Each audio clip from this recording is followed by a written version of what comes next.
We acknowledge that we as Ndibo, like the rest of Nigeria, are facing very serious security and economic challenges.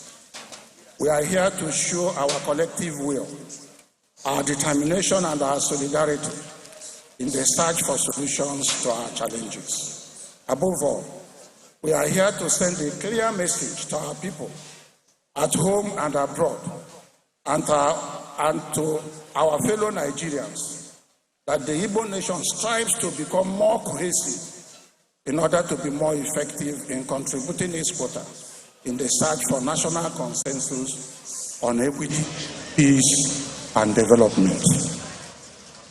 The theme of this summit can never be more apt, i.e., Southeast Beyond 2023, Time for Reset, as it focuses on the security and economic realities on ground. Accordingly, I believe that this summit presents to us a platform for deeper reflection on our situation, and more particularly on what should be our best approaches and attitudes going forward. Let me state upfront that in this summit, we need deeper reflection on how best to pursue our rightful place in the Nigerian Federation. B, we must reconsider our present direction of development, that is, our social and economic priorities and choices. And lastly, we must agree on how to further engage our young brothers and sisters involved with Biafra Agitation to reconsider the idea, because no wise man goes to war with himself. Hence, after the war, you either kill yourself or wound yourself badly. Ladies and gentlemen, I am also aware that our able governors have set out in their respective states to address most of the issues we are going to discuss in this summit. For instance, I am aware that in addition to the security initiative in each and every Southeast state, His Excellency Governor Chukwuma Masoludo just held an Anambra Economic Summit. Governor Peter Mbah of Enugu State just had Economic Roundtable. Governor Hope Uzodinma of Imo State is developing a new economic corridor in Ubuta. Governor Francis Nwifuru of Ebonyi State is developing a new industrial and youth enterprise program. And Governor-elect Soti of Abia State is reviving Aba as a new economic corridor. Consequently, this summit is not intended to dish out directives to our governors, but rather to create a platform to share new ideas and understanding on areas of collaborations and integration. In view of the above, I shall therefore only randomly pinpoint a few of my observations which the summit may wish to consider. 1. In the 1960s, the economy of Southeast was rated the fastest growing regional economy in the world due to the pragmatic and planned economic policies of the then Michael Opara administration. At that time, we had not just the rise of industries, but planned industrial corridors, or industrial estates, if you like, all over eastern Nigeria. All the corridors were serviced by the then governments with roads, water, electricity, and so on. Worthy of mention among others are Aba Industrial Estate, Transamadi Industrial Estate, Emene Industrial Estate, Aba Road Industrial Corridor in Omahia, Cashew Plantation, Oil Palm Plantation, and so on. From these industrial estates, we had Golden Guinea breweries, modern ceramics industries, Aba Glass Industries, Nigerian Breweries Industries, PZ Industries, Eagle Cement in Calago, Portland Cement Calabar, Amarako Power Station, the first independent power plant in Nigeria, and so on. But since 1999, that's about 24 years ago, the attention of our governments have shifted. No government in eastern Nigeria has considered it needful to service industrial corridors and attract private sector investors to set up factories in those corridors. The implication of this is the constriction of employment opportunities for our young school leavers whose numbers have multiplied. According to James Paul, The most dangerous creation of any society is the man who has nothing to lose. This may be the reason for the upsurge of crime and criminality in our zone. In the words of Robert Kennedy, every society gives the kind of criminals they deserve. We need to rethink our developmental priorities in accordance with the needs of the moment. I make bold to say that policy choices and prioritization are fundamental responsibility of leadership.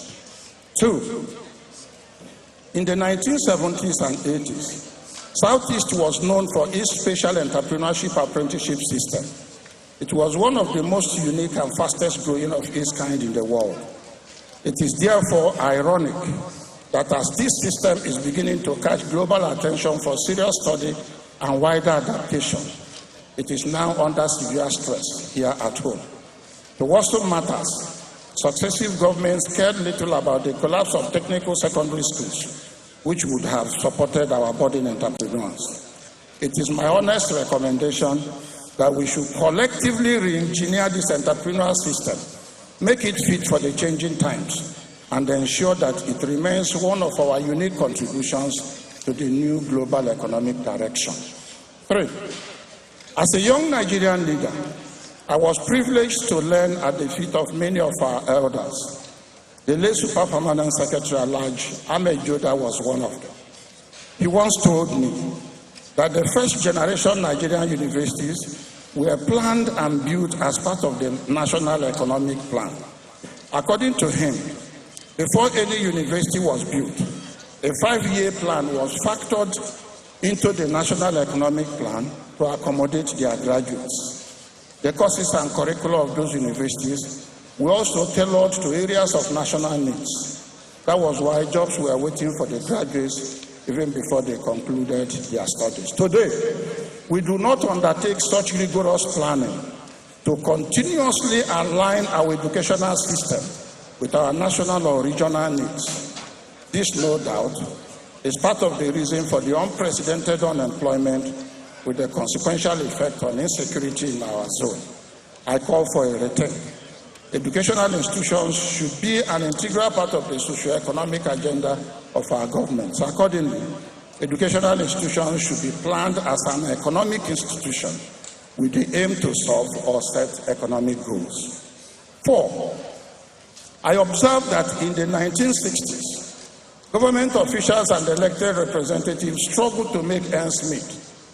But today, the shortest cut to affluence and fame is to have access to government appointments or be elected as an honorable member.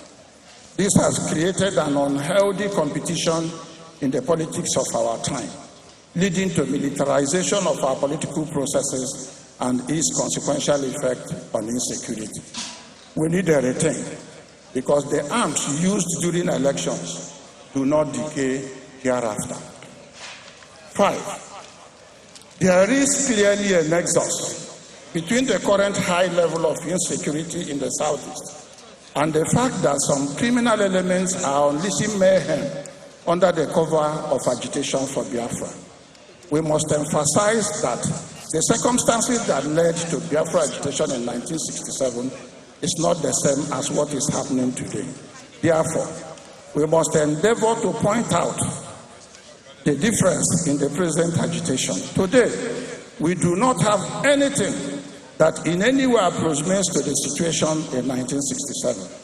There is absolutely no consensus on the purpose, content, method, and boundaries of today's Biafra agitation. I therefore call for a return by all those involved in this agitation.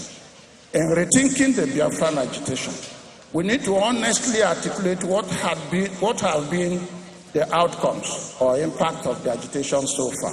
For example, in my own opinion, in the last 4 years, every Monday has been declared by some non-state actors as sit-at-home day. The enforcement has been brutal, leading to enormous loss of lives and property. It is estimated that hundreds of lives and hundreds of billions of naira have been lost to the sit-at-home order and its enforcement. 2, life has become very difficult in the Southeast, and almost every successful person in the Southeast is in self-exile. If care is not taken, very soon, none of us will come home, no matter the number of security personnel you carry. 3. Social and economic activities have been dislocated, businesses have collapsed, no social activity can any longer safely take place in the zone, and no new businesses are being attracted to the zone. If care is not taken, very soon, every means of livelihood in the zone may dry up. Heavy arms and ammunition have become instruments of political campaigns, resulting in gross voter apathy. If care is not taken, very soon, Southeast will lose national political relevance, as votes from Southeast will no longer be of any consequence. Crime and criminality have become widespread in Southeast because common criminals have taken advantage of the agitation to advance their evil enterprise. Ladies and gentlemen, in view of the above, I call for the following actions. We must articulate and put on record the human, material, and social losses occasioned by this insecurity. This data may appeal to the senses of our young men and women who are involved in this agitation and who may have been underestimating the impact and consequences of the carnage. The data may also attract the sympathy of those who are in a position to help us out. 2, we must, as leaders, state very clearly and put on record our common position on this agitation. 3, we must be bold to identify and put on record our position on the causes and solutions to this insecurity in the Southeast. Distinguished ladies and gentlemen, mine is to welcome you to this summit. But in addition, let me urge you to speak up. We must go out of here with clear vision and direction of where we are going and how and when to get here and when to get there. We must not wait this rare opportunity. Again, I say, Ndibo, the day is today and the time is now. I thank you all.